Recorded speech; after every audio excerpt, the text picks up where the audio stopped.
Before we can cover redirecting standard error, we need to talk about file descriptors. A file descriptor is simply a number that represents an open file. For us humans, it's easier for us to reference files by name, but it's easier for computers to reference them by number. By default, every new process starts with 3 open file descriptors. They are file descriptor 0, which is standard input, file descriptor 1, which is standard output, and file descriptor 2, which is standard error. You may be thinking, hold on, by default standard input comes from my keyboard, but my keyboard isn't a file. And by default standard output and standard error are displayed to my screen, but my screen isn't a file either. On one level that's true, but Linux represents practically everything as a file. Perhaps a more accurate description of a file descriptor is that it's a way that a program interacts with files or to other resources that work like files. These other resources include devices such as keyboards, terminals, and so on. This abstraction of treating almost everything like a file allows you to do some really powerful things like take the standard output of one command that would normally be displayed to your screen and use it as input to another command. Of course, I'm talking about pipes in this case. So file descriptors are like pointers to sources of data or places that data can be written, things like keyboards, files, screens, and so on. Okay, back to I/O. So far in this lesson, we've been using the implicit way of redirecting input and output. For example, when we redirect standard input into a command, file descriptor 0 is assumed. Let's look at the contents of a file on our system. Now let's use that file as standard input, let's say to the read command. So we're going to read into the variable x the contents of etc CentOS release.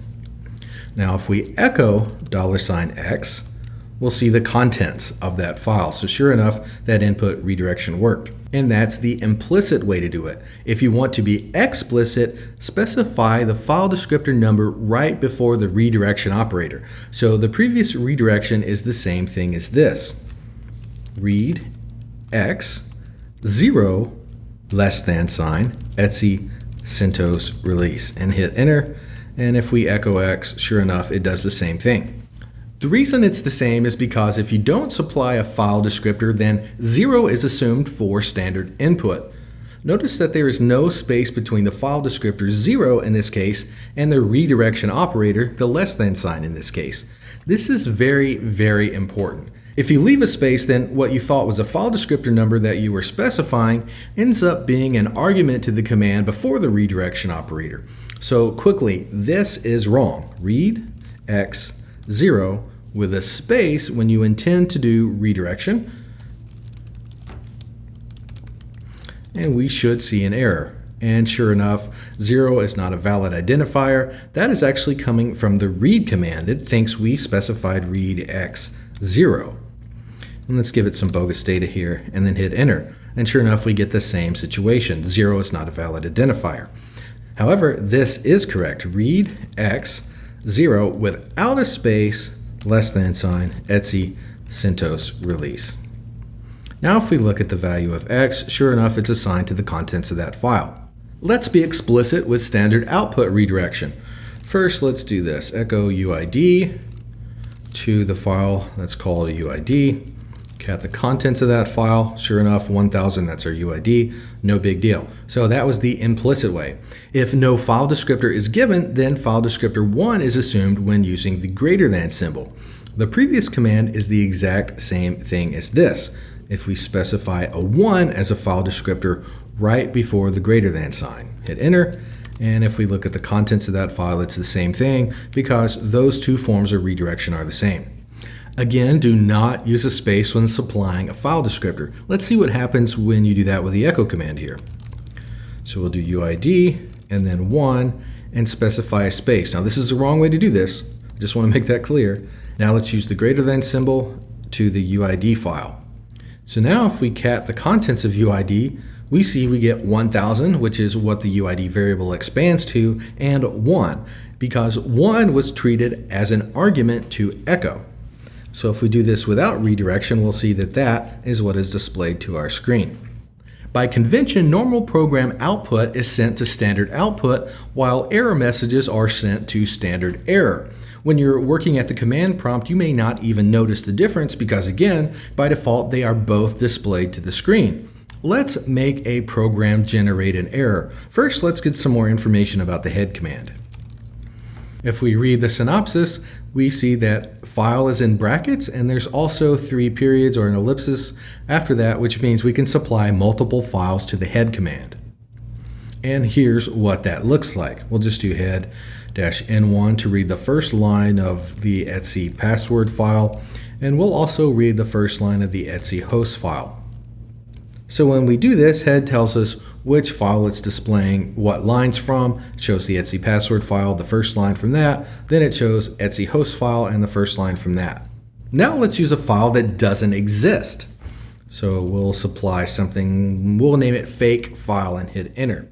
So it says head cannot open /fake file for reading. There's no such file. Even though you can't tell by looking at the output, there is both standard output and standard error generated here. Let's redirect standard output to a file. Run the same command, the greater than sign, we'll call this head.out.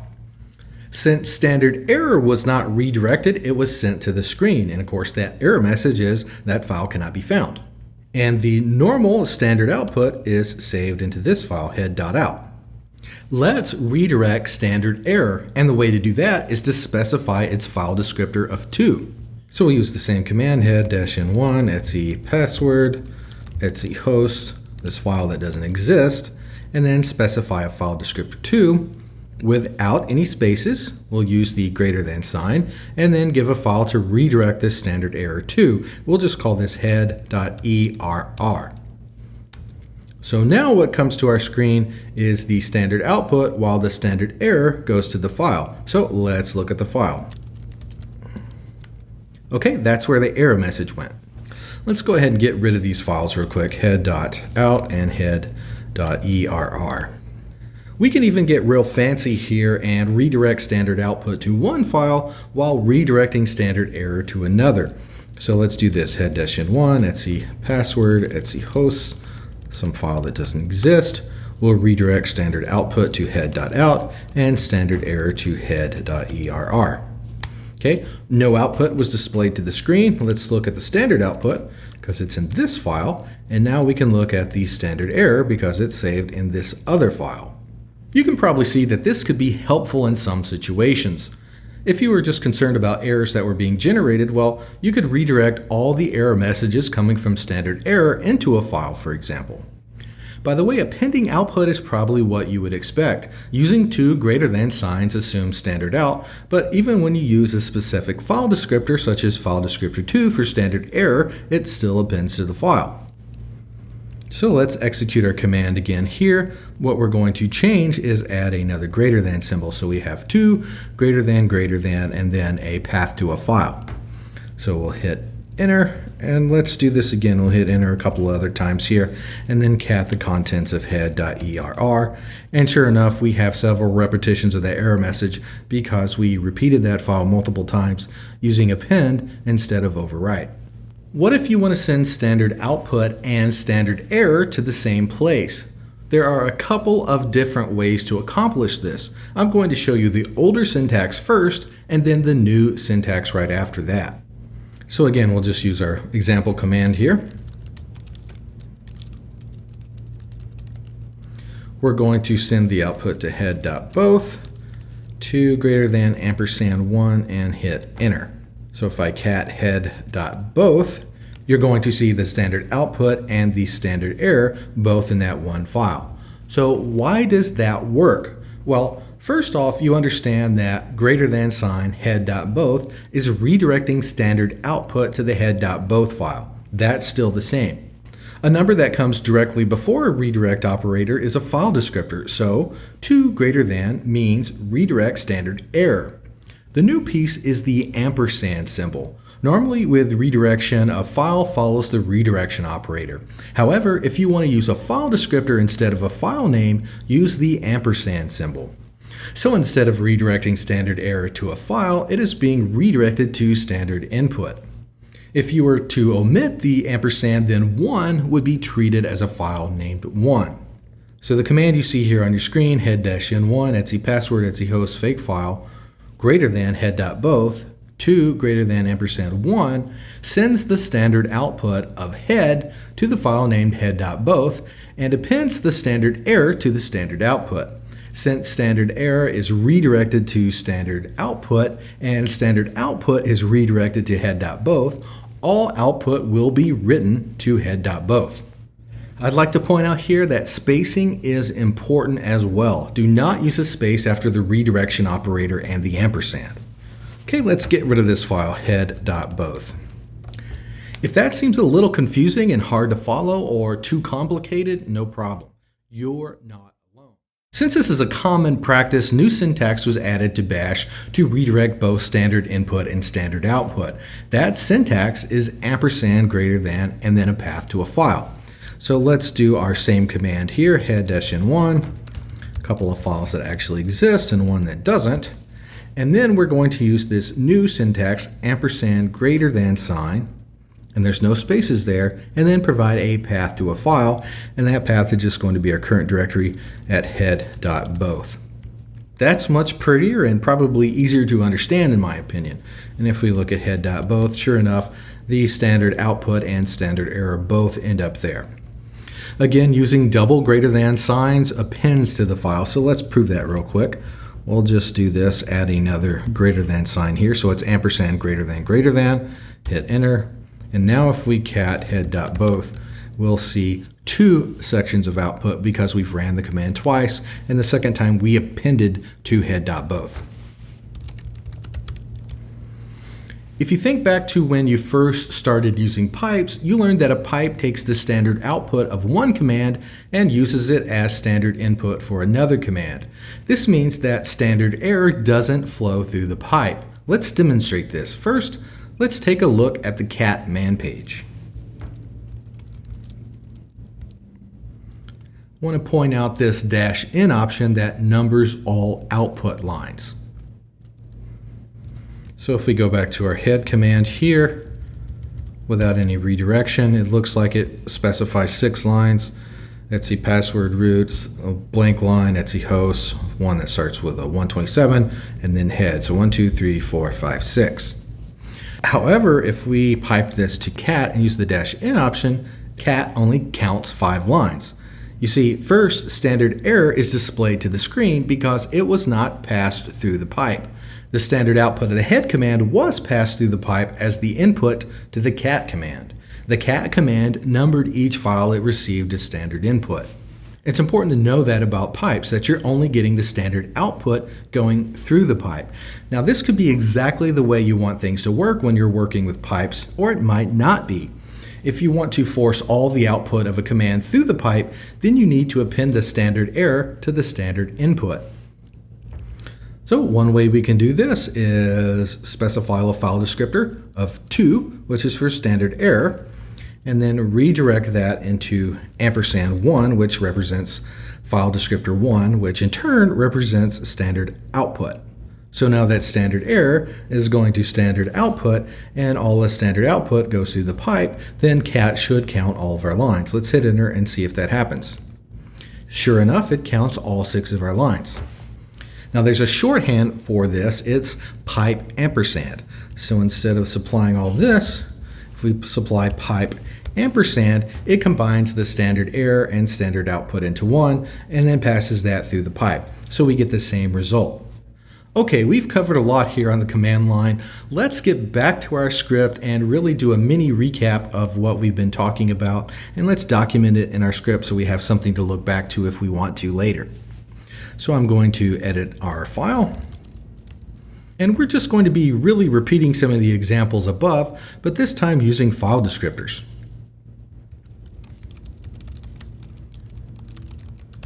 So we'll redirect standard in to a program using file descriptor 0.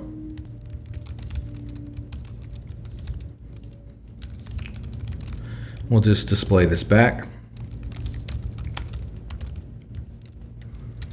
And now what we'll do is redirect standard out to a file using file descriptor 1. overwriting that file. So let's do head-n3 etc password. We'll be explicit here and use 1, and then give the path to the file.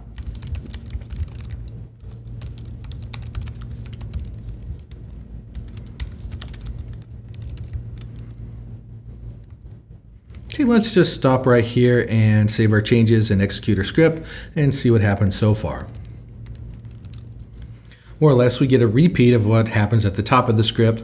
We get line containing the first line of data, and we get the contents of temp data containing 3 lines as well, even though we use the explicit form of redirection by supplying file descriptors. So again, it works the exact same way, implicit or explicit. Let's go ahead and continue editing.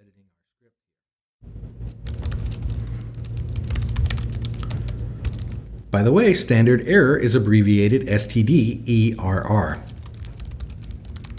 And standard error is file descriptor 2.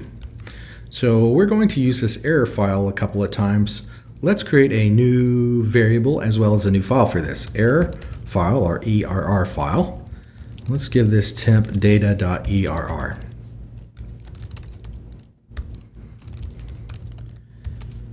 We'll give this file something that's going to generate an error, a file that doesn't exist. We'll redirect that error message into the error file. Okay, let's save our changes, execute our script, and we get the standard output to our screen. Let's see what the contents of this temp data.err file are.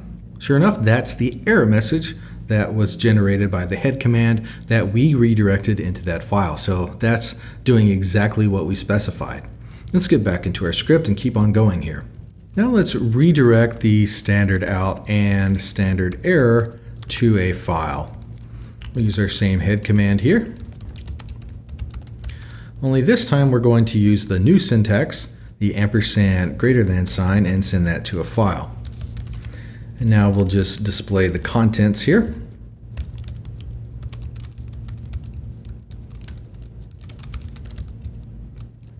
Okay, save our changes and execute our script. And sure enough, everything is displayed to our screen there. So the standard output as well as standard error were both combined. Now let's redirect standard output and standard error through a pipe. We'll print a blank line, and then we'll use our head command here. We'll use the new syntax, if you will, the latest syntax of pipe ampersand, and we'll pipe that to the cat command with the -n. That's going to number the standard input that cat receives. So we'll save our changes and execute our script. And sure enough, the error message of cannot open fake file gets passed through the pipe to cat and gets numbered. So we've appended standard error to standard output. Let's do the opposite, which is to append standard output to standard error. So if we take something like the echo command and just echo the word error, pipe that into cat with the -n option, it just shows one line because one line came through as standard input into cat. So now let's do the same thing here, echo error, but this time let's use the redirect symbol, the ampersand, which specifies a file descriptor, and we'll use file descriptor 2 and pipe that to cat. Now remember that the ampersand that follows the redirection operator is used when you want to use a file descriptor instead of a file name. And to be super clear, this is exactly the same as this, 1 greater than ampersand 2. Now the reason cat didn't put a line number in front of error is because the output of error never got to cat because it was redirected to standard error. So echo error generated standard error. So we forced echo to really generate standard error. Now why would you ever want to do this? Mainly so that you can make your scripts conform to the standard convention of sending error messages to standard error. If you find yourself writing an exit command in a script and echoing some information just before that, that's a really good sign that you need to send the output of those echo commands to standard error. So let's put a demonstration of how to send output to standard error. We'll be using this and a future script of ours. So we'll do echo, this is standard error, and then do this, greater than ampersand.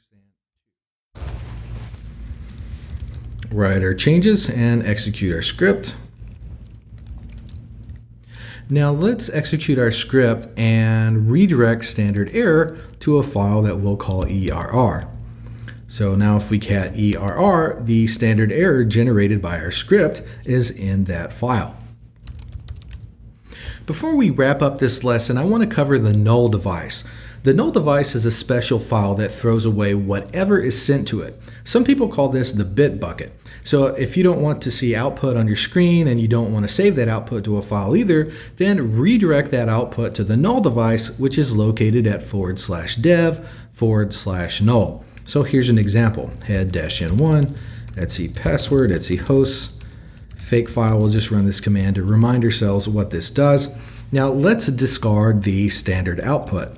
So we'll just send the standard output to dev null. So all we're left with is standard error. Now we can do the same thing here and just throw away the standard error by doing to greater than and then the path to the null device. Okay, now we don't see any error messages. Now let's throw away all the output generated by the command, and we know how to do that because we can use this ampersand greater than sign to combine standard output and standard error, and we'll redirect that to dev null. So no output is generated. You might wonder when you would want to do such a thing. Well, here is the use case. If you're executing a command in your script and you don't want the user running the script to see that output, then send it to dev null. And remember, if you need to know that a command succeeded or not, simply check its exit status. You don't need the output to determine if it succeeded or failed. So we can do this, echo $?, and we get an exit status of 1, which is non-zero, so something went wrong. But if we make the command succeed, for example, take away that file that doesn't exist, and then we check the return status, we get an exit status 0, so we know that the command succeeded. Now let's finish up our little script here by adding these examples. Let's discard standard out.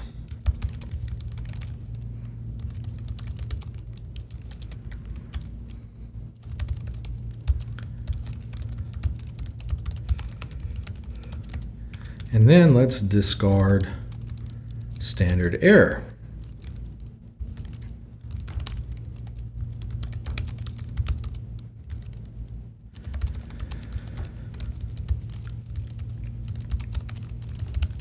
So we'll send file descriptor 2 to dev null, and finally we'll just do an example here of discarding both standard out and standard error.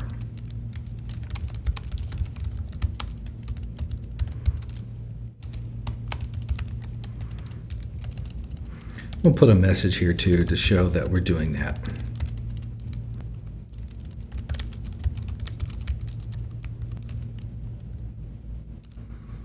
And one thing I like to do is clean up after myself. I don't like to leave temporary files just laying around, so I remember that we created 2 files that we're going to remove here. We'll remove file, and then we also created an error file that we can remove. And by the way, this would be a good place to send to dev null. So if for some reason the rm command fails, maybe we really don't care because it's a temporary file, we can just throw that output away if we want to. So let's do that as an example in this case. Okay, we're almost done here. We'll just exit out of this file and then execute it and see what happens. So here's the example where we discarded standard output and we're only left with the error message. We did the reverse by discarding standard error, so that only left the standard output. And then finally, we discarded both standard out and standard error, and of course, nothing was displayed to the screen. In this lesson, you learned a lot about input and output redirection. You learned that each new process starts with 3 open file descriptors. They are file descriptor 0 for standard input, file descriptor 1 for standard output, and file descriptor 2 for standard error. You learned that the greater than sign redirects standard output to a file and that it creates the file if it doesn't exist, or if that file does exist, it truncates that file, overriding it. You learned that you have to use double greater than signs to append to a file without overriding it. If no file descriptor is specified for output redirection, file descriptor 1 is assumed. That's why you had to specify the file descriptor 2 to redirect standard error. You learned that you can redirect both standard input and standard output to a file by using the ampersand greater than sign syntax. If you want to redirect both standard input and standard output through a pipe, use the pipe ampersand syntax. From there, you moved on to redirecting standard input from a file into a command by using the less than sign. Finally, you learned how to use the null device by redirecting output to dev null. I know we covered a lot in this lesson. If this is your first time being exposed to input and output redirection, I would actually encourage you to watch this video again. Let it soak in for now and maybe come back to it tomorrow or in a day or two.